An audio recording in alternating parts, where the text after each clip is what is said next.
You can be rich in your affliction. And we're reading here in Revelations chapter 2, verse 9. It says, I know your afflictions and your poverty, yet you are rich. I know about the slander of those who say that they are Jews and are not, but are of the synagogue of Satan.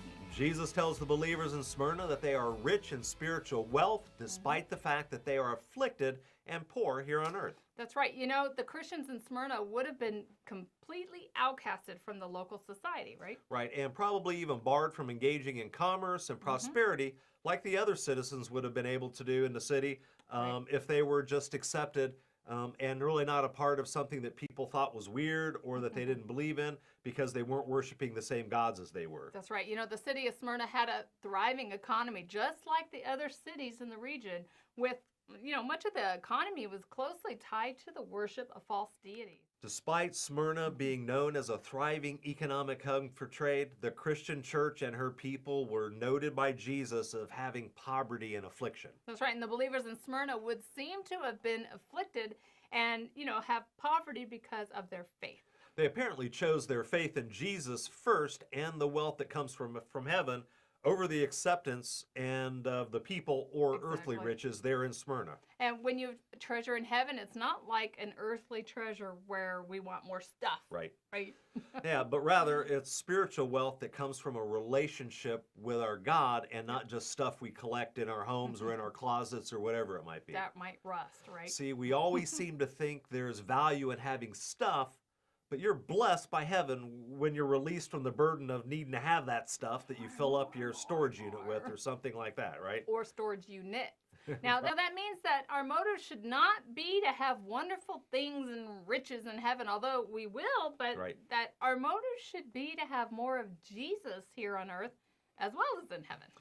That's true riches right there. Now, we will be blessed and rewarded when we get to heaven, but if your motive is, I want a treasure in heaven, so that's why I'm doing good here, I'm not so sure that that's the right motive, but I reckon that will stir up some controversy. Now, Jesus goes on to mention that he knows the slander of a group who claims to be Jews, but are not Jews and who are really, they belong to Satan and they're not really God's people. I know what that's all about, but the word in Greek for slander is blasphemia, and it's more than just speaking lies about someone, it's spreading damaging statements against God.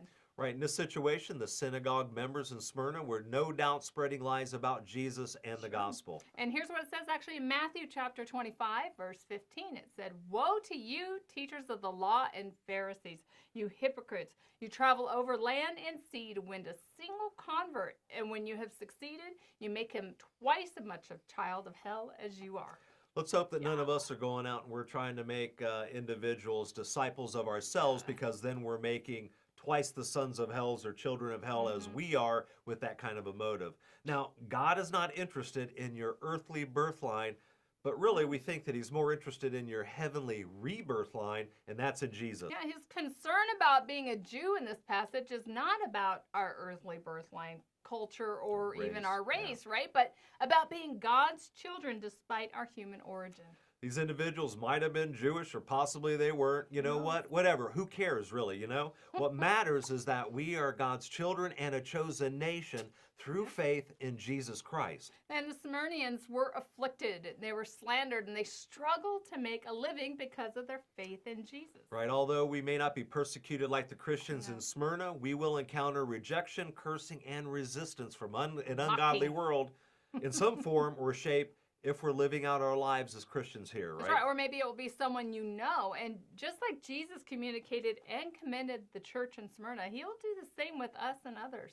Remember that Jesus understands, because he was the first to be the lowest and receive his treasure in heaven, which was actually his Father that gave him authority, which was his treasure, to be able to now choose to serve others and not to just sit up in heaven stroking a harp or shooting out lightning bolts or something like that, or being fed grapes in his kingdom, right? So Jesus is active and he's busy serving others, and that was his treasure from his Father, right? That's right.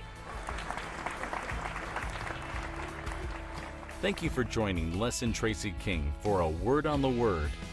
Visit awordontheword.tv to receive their latest audio or video broadcast. A Word on the Word is sponsored by First Century Ministry